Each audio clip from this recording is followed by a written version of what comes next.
todos a mais uma aula Reconstruindo a História. Hoje é Oriente Próximo, nosso tema Mesopotâmia. Vamos para o nosso primeiro slide.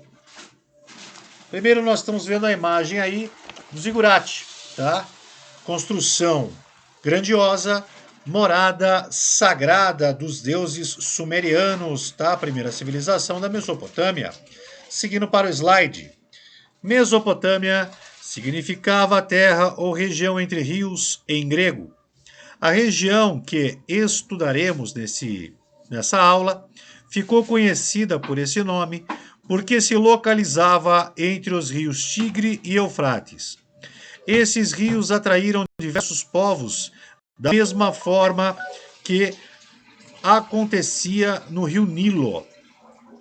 Os rios Tigre e Eufrates fertilizavam o terreno para o plantio, o que ajudou a formar as civilizações antigas da Mesopotâmia. As cheias desses rios eram menos frequentes que as do Nilo, mas, ao descerem em regiões montanhosas, as águas ganhavam mais força e as cheias ocupavam as terras planas com maior violência, especialmente nas margens do Tigre. A área fazia parte da crescente fértil e se estendia do Golfo Pérsico até o Egito. Esse nome foi dado por causa do formato da região, semelhante ao da Lua na fase crescente. Nas terras mais áridas do norte ficava a Síria. Ao sul, no ponto de encontro dos dois rios, localizava-se a Suméria ou a Caldeia, zona mais fértil. Voltando aqui para o professor Vanderlei, então a Mesopotâmia era conhecida como uma região que estava dentro da dita crescente fértil. Se colocarmos aí a visualização geográfica, nós vamos formar uma lua crescente, né, ligando o nordeste da África à área central do Oriente Próximo, tá bom? Então vamos para o nosso próximo slide. Região entre rios. As cheias do rio Tigre e Eufrates obrigaram os grupos que ali viviam a construir diques para controlar as enchentes. Eles também criaram canais para irrigar terras distantes do rio. Para organizar essas obras surgiram lideranças que mais tarde governariam as cidades. A Mesopotâmia é tida como a primeira região do planeta a se urbanizar. A Mesopotâmia não possuía proteções naturais de suas fronteiras, o que facilitava o acesso de vários povos à região. Isso ajuda a entender a sua história política, que contou com muitas invasões, guerras e com o surgimento e a destruição de diversos reinos e impérios, como veremos nas nossas aulas a seguir. Voltando aqui para o professor Vanderlei, então, essa região, uma região fértil, mas com poucas barreiras naturais, o que proporcionou a invasão, por diversos povos para dominar também essa região, tá bom? Diferente do Egito, que tinha desertos de ambos os lados e aí você tinha aí uma proteção natural contra o acesso, militar a essas regiões, o que também não impediu a invasão do Egito. Imagine então tendo aí uma região onde não temos dificuldades para o acesso terrestre, tá? Dentro dessas fronteiras. Vamos seguir para o próximo slide. Aí veremos aí dois mapas. Nós temos aí o mapa aonde relaciona, definitivamente a região da Mesopotâmia em roxo. Nós vemos aí, sublinhada ela entre os dois rios Eufrates e Tigre. E o mapa abaixo mostra já uma expansão maior, a Mesopotâmia já expandida, contando com as terras que hoje atualmente se denominam Iraque, Kuwait, Arábia Saudita, Jordânia, Israel, Líbano e Síria, tá? Vamos seguir para o próximo slide. Os Sumérios. De acordo com alguns estudos arqueológicos, a Mesopotâmia já era habitada por um povo sedentário desde pelo menos 7.000 anos antes de Cristo na Era Neolítica. Bem mais tarde, povos vindos do leste começaram a se fixar na região da Suméria. Aproximadamente em 3.500 anos antes de Cristo, os sumérios já haviam formado mais de uma dezena de cidades, como Uruk, Nippur e Lagash. Conhecidas como cidade-estado, eram núcleos politicamente independentes e dominavam cidades menores e aldeias. A cidade de Uruk, uma das mais antigas de que se tem conhecimento, era toda murada e tinha cerca de 50 mil habitantes em 2.900 anos antes de Cristo. Os sumérios cultivavam trigo, cevada, legumes e frutas. Criavam rebanhos de ovelhas, cabras, porcos, bois e muares e praticavam a pesca.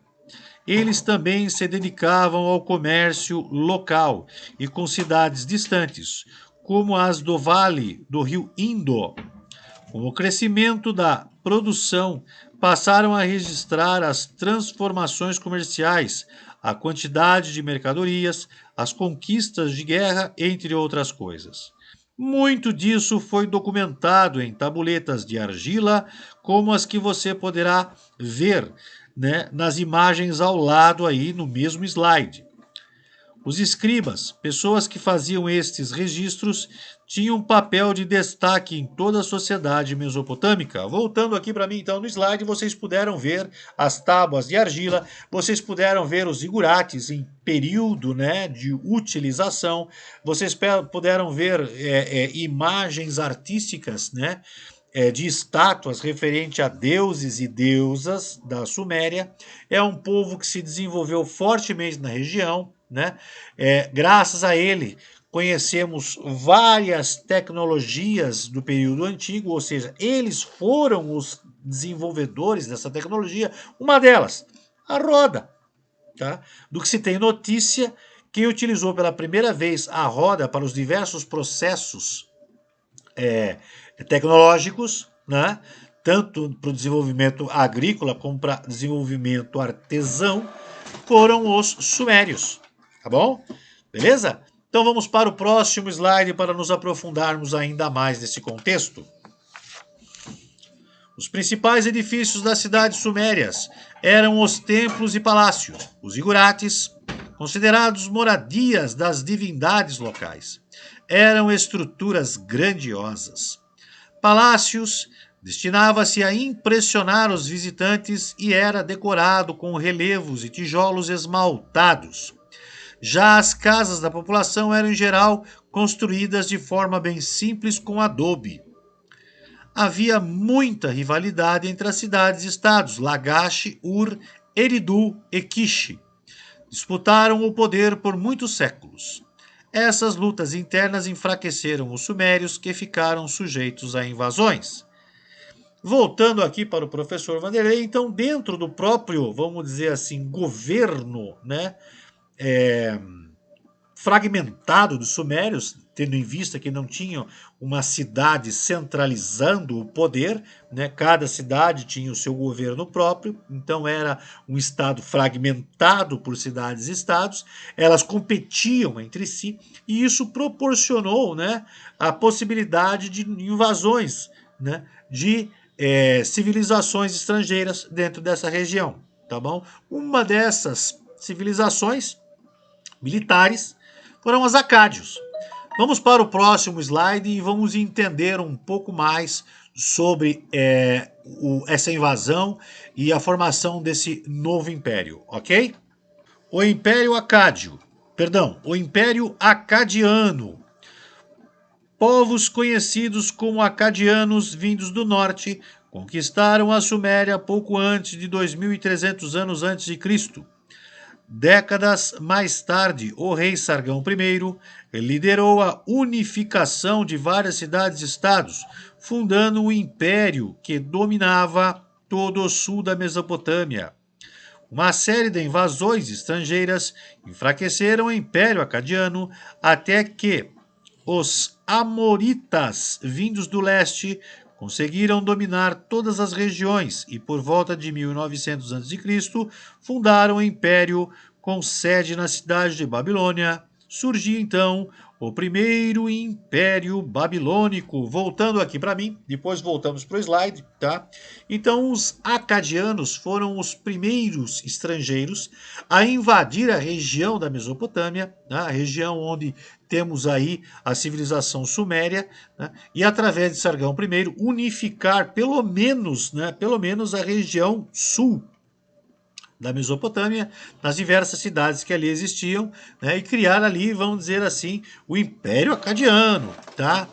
Mas nós temos aí os Amoritas, né, uma civilização militarizada mais poderosa que entrou nessa região de forma muito agressiva e conseguiu dominar os acadianos. E aí, dessa forma, conseguiram unificar toda a região, tá? E centralizar o poder na cidade da Babilônia, imprimindo aí, né, fazendo aí a formação do primeiro Império Babilônico. Vamos voltar para o slide. O primeiro Império Babilônico. O grande destaque após a unificação da Mesopotâmia, por volta de 1900 a.C., coube ao rei Hammurabi, que governou a cidade-estado da Babilônia em 1792 a.C. até 1750 a.C. Durante seu governo, a capital do império se estendeu do Golfo Pérsico à Ásia e transformou-se em um dos principais centros urbanos e políticos da antiguidade. A eficiência do governo de Hammurabi cedeu em parte à elaboração do Código Completo de Leis, o famoso Código de Hammurabi, que era composto de centenas de leis, muitas delas baseadas em costumes sumérios e códigos anteriores. Essas leis abrangiam vários aspectos da vida cotidiana, do comércio, da propriedade, herança, escravidão e família. Os crimes e as punições eram definidos segundo a categoria social do acusado e da vítima. Os ricos tinham mais privilégios que o povo e os escravizados. A lei de Talião, conhecida pela expressão olho por olho, dente por dente, fazia parte desse código. De acordo com ela, a punição deveria ser idêntica ao crime cometido.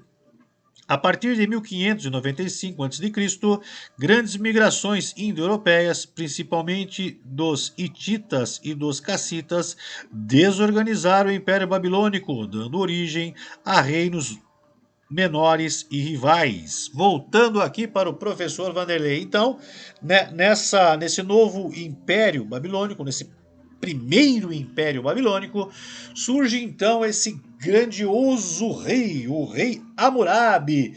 Ele identifica a necessidade de organizar o governo para poder estabelecer essa manutenção de suas fronteiras e a organização do povo. Com isso, ele estabelece e grava pela primeira vez as leis que vão reger a sociedade dentro do império, tá?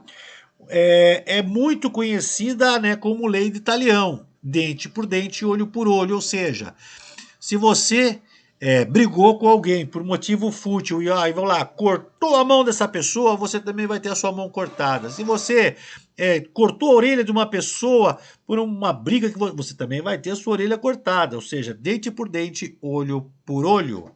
Ok? Então, Código de Hammurabi, que registrou centenas de leis de uma forma escrita, registrada em pedra, tá? No slide anterior vocês viram aí, né, essa rocha que estava aí gravada com os caracteres cuneiformes. É a lei de Hammurabi gravada na rocha para que não se haja dúvida de como proceder em cada fato que exija um julgamento e uma definição objetiva, né, do que deve ser executado, ok? Vamos então para o nosso próximo slide. Império Assírio. Os assírios estabeleceram ao norte da Mesopotâmia desde 2500 anos antes de Cristo, na região chamada Assur. Durante séculos, eles foram atacados por diversos povos. Para se defender, fugiram para o alto das montanhas e organizaram exércitos. Os assírios desenvolveram conhecimentos militares e, pouco a pouco, ampliaram seus territórios. A partir do século XX a.C., dominaram todo o norte da Mesopotâmia. Porém, a região de Assur foi conquistada pelos babilônicos durante o governo de Hammurabi, no século XVIII a.C.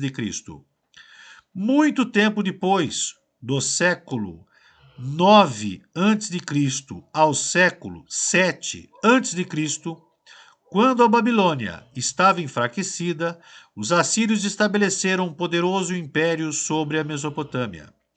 Sua primeira capital foi Assur e depois Nínive. Eles conquistaram terras e populações, saqueando suas riquezas e punindo os povos que resistiam ou enfrentavam o seu domínio. Com seu temido exército, os assírios invadiram e ocuparam o Egito. Organizados, tinham divisões de cavaleiros, arqueiros e lanceiros. A morte de Assurbanipal, rei que comandou o ataque ao Egito em 626 a.C., e as revoltas internas enfraqueceram o Império Assírio. Em 612 a.C., Nabopolassar, rei da Babilônia, saqueou Nínive e pôs fim ao Império Assírio. Vamos para o próximo slide aí para poder ver no mapa qual era a extensão do Império Assírio. Olha aí no mapa, nós temos aí o núcleo inicial em roxo, é onde era centralizado o poder do Império, e aí nós temos todas as regiões, né, de acordo com as suas datas de expansão, tá, do território ocupado. Nós temos o Egito ocupado, nós temos aí a região da Fenícia ocupada, nós temos boa parte, né, grande parte do Oriente Próximo ocupado pelos assírios. Voltando aqui para mim, então.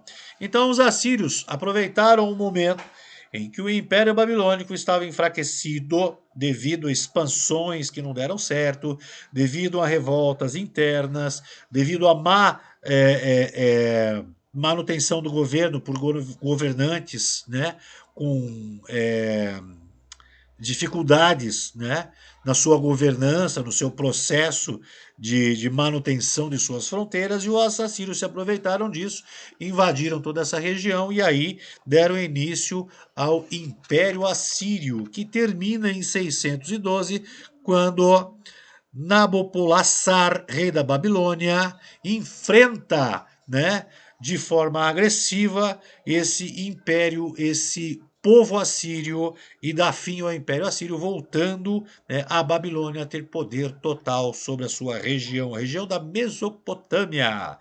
Ok? Vamos então para o nosso próximo slide. A escrita cuneiforme e a biblioteca de Nínive. Vamos lá. A escrita cuneiforme foi criada pelos sumérios. Essa forma de escrita tem esse nome porque seus símbolos eram criados por instrumentos em formato de cunha.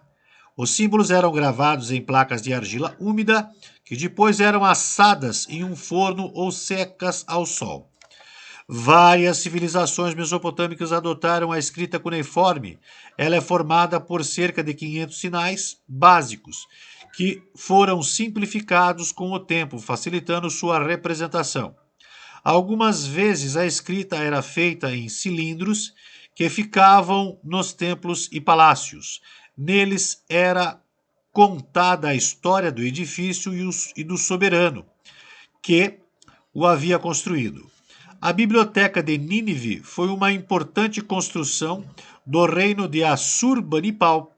Descoberta por arqueólogos em 1853, abrigava mais de 20.000 tábuas de argila com inscrições cuneiformes, que tratavam dos mais diversos assuntos, como astronomia, matemática, religião, poesia, magia e crônicas. As crônicas contam acontecimentos ligados a vários reis que existiram. Atualmente as placas estão no Museu Britânico em Londres, com sua leitura foi possível resgatar parte da história da Mesopotâmia. Voltando aqui para o professor Vanderlei, nós temos aí, né, uma definição descrevendo a escrita cuneiforme da região da Mesopotâmia, que foi desenvolvida pelos sumérios, tá? Inicialmente ela foi desenvolvida para poder registrar acordos comerciais, tá? Você vai lá fazer um acordo comercial, não vai ficar só na palavra, tá? Vai ficar registrado de uma forma que não haja dúvida de como foi feito o acordo em relação a esse grupo, né, de comerciantes. Com o tempo, essa escrita ela foi se desenvolvendo e a história da Mesopotâmia, a história da criação do universo, a história da religião, das crenças dos povos foram todas registradas. Graças a essa descoberta, em 1853, de 20 mil tábuas de argila com escrita cuneiforme, foi possível, né, entender como surgiu e como transcorreu a civilização mesopotâmica, né, antiga. Sem isso, hoje ainda teríamos muitas dúvidas sobre como essa civilização surgiu, proliferou, né, como ocorreram as invasões, a formação dos impérios e toda a história antiga da região da Mesopotâmia. Ok? Vamos aí para o nosso próximo slide. O segundo Império Babilônico. Após a derrota dos assírios, a Babilônia voltou a ser a capital da Mesopotâmia, dessa vez sob o domínio dos caldeus, habitantes da Caldeia. A região do sul da Mesopotâmia, na região sul da Mesopotâmia. Eles fundaram o segundo Império Babilônico. Durante o reinado de Nabucodonosor, 604 a 561 a.C., diversas regiões foram conquistadas. A porta de Istar e os jardins suspensos da Babilônia foram erguidos em seu governo. A região foi invadida pelos persas pouco depois da morte de Nabucodonosor. Assim, a Babilônia passou a fazer parte do Império Persa e ficou sujeita ao seu imperador Ciro I a partir de 539 a.C. Voltando para cá, então, Nabucodonosor, né, o grande rei babilônico, foi ele quem, no seu governo, que foram desenvolvidos, né, foram construídos a porta de Istar, que estava aí no slide, vocês viram aí uma obra arquitetônica e artística ao mesmo tempo fenomenal, e os jardins suspensos da Babilônia, uma das maravilhas da humanidade que infelizmente não existe mais, tá? Mas com a morte de Nabucodonosor, né, normalmente ocorre uma certa desorganização, não foi possível fazer essa organização a tempo e o Império Persa invadiu aí a Babilônia, anexando toda essa região mesopotâmica ao Império Persa. Vamos para o nosso próximo slide. Aspectos culturais dos mesopotâmicos. Os povos da Mesopotâmia eram politeístas, isto é, acreditavam em vários deuses, que representavam fenômenos da natureza.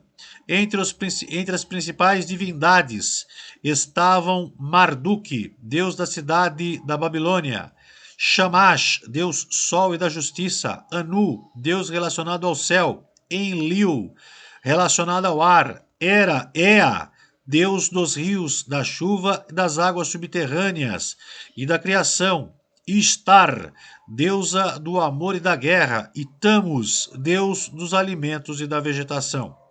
Prevalecia na Mesopotâmia uma grande variedade de crenças, cultos e divindades. Também havia diferenças entre a religião das camadas mais ricas e a praticada pela maioria da população. São raras as fontes históricas a respeito das práticas religiosas populares. O que hoje sabemos se refere basicamente à religião das elites. Os mesopotâmicos viviam a religião como um meio para obter recompensas imediatas, sem se preocupar com a vida após a morte. Os rituais religiosos eram conduzidos pelos sacerdotes em templos chamados zigurates, como já vimos anteriormente. Voltando aqui para mim, então a religião, como na maioria dos povos da antiguidade, fazia parte da vida cotidiana, tá? Exatamente como os cidadãos tinham as suas práticas religiosas, nós não temos ainda um conhecimento mais aprofundado. O que nós temos são os registros desse processo ritualístico, né, espiritualizado dos sacerdotes em relação à camada social mais alta. Tá? Então, tem todo esse processo, esses rituais religiosos eram feitos nos zigurates, tanto que os zigurates eram considerados casas, né, sagradas, as casas dos deuses. Ok? Vamos para o nosso próximo slide. Uma das inovações da arquitetura mesopotâmica foi o uso do arco. Na escultura predominam os baixos relevos. Eles fizeram descobertas importantes no campo científico, na astronomia, aprenderam a prever eclipses e a diferenciar o movimento das estrelas e dos planetas. Criaram ainda um calendário com o ano dividido em 12 meses lunares, e estes em semanas de 7 dias. O dia era dividido em 12 horas de 120 minutos. Para administrar as cidades, dominaram a matemática. Com a invenção da álgebra, ocorreram avanços nos cálculos da divisão e multiplicação, incluindo a criação da raiz quadrada e da raiz cúbica. Foram os mesopotâmicos que dividiram o círculo em 360 graus. A escrita cuneiforme, criada pelos sumérios, foi utilizada por vários povos vizinhos. No campo literário, o destaque fica para duas obras sumérias datadas de 2000 anos antes de Cristo: o mito da criação, que explica a origem do mundo, e a epopeia de Gilgamesh, que narra o mito do dilúvio. Voltando aqui para mim, então, a região da Mesopotâmia, ela foi um grande centro artístico, tá? E um grande centro de desenvolvimento cultural, né? Essas apresentações do que eles desenvolveram, tanto na área da matemática, quanto na área literária, demonstram a criatividade e o poder de desenvolvimento desses povos, não é? Então, a cultura, né, que se desenvolveu nesta região, ela foi exportada para todos os cantos da Mesopotâmia e as regiões próximas. Ok? Vamos aí para o nosso próximo slide. Modos de vida da Mesopotâmia. Como no Egito, a principal atividade da Mesopotâmia era a agricultura. A maioria da população devia obediência aos membros mais ricos das cidades e era obrigada a pagar tributos com produtos cultivados e com serviços. Os governantes controlavam as construções de reservatórios de água, canais de irrigação e depósitos de alimentos. Nas cidades, praticava-se diversas atividades artesanais. Havia escultores, aurives, cortadores de pedra, carpinteiros, forjadores de metais, entre outros.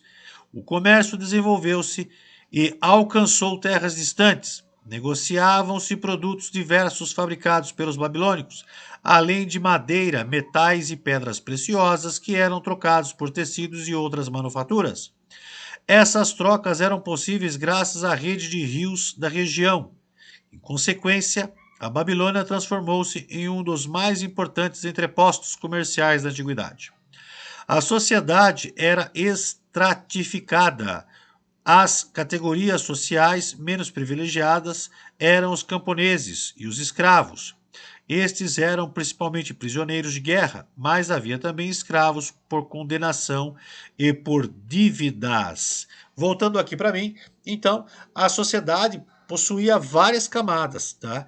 E as mais baixas eram da população, dos agricultores, dos trabalhadores, né, e dos escravos.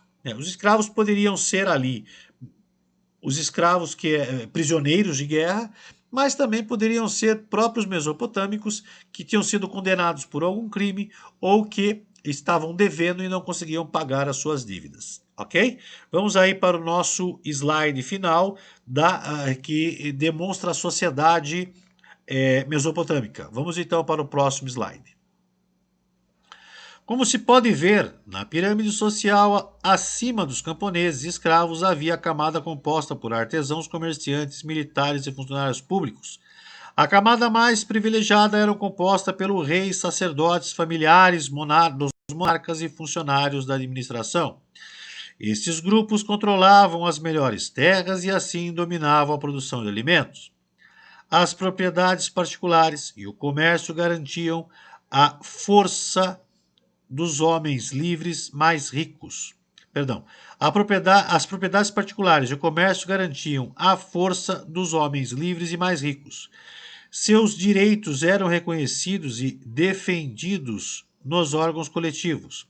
Havia 2 órgãos coletivos: o Conselho de Notáveis, membros locais poderosos, e assembleias, homens livres, que correspondiam a antigos líderes tribais. Com o tempo, os reis firmaram sua autoridade acima dos órgãos coletivos e a monarquia passou a ser hereditária, ou seja, transmitida de pai para filho ou para o parente mais próximo. Então, voltando aqui para mim, na pirâmide da camada social mesopotâmica, nós temos basicamente a mesma estrutura de formação de todas as civilizações antigas desse período, né? Na base, aqueles que trabalham, né, tanto operários, camponeses e escravos. Acima dessa camada, nós temos aí os funcionários, né, públicos, né, estabelecidos aí pelo governo, e acima disso nós temos aí os sacerdotes e os monarcas e seus familiares, né, ou seja, aquela nobreza em volta do monarca. Ok? Então, dessa forma, finalizamos a nossa aula relacionada com a Mesopotâmia do Oriente Próximo. Um grande abraço a todos e até o nosso próximo encontro.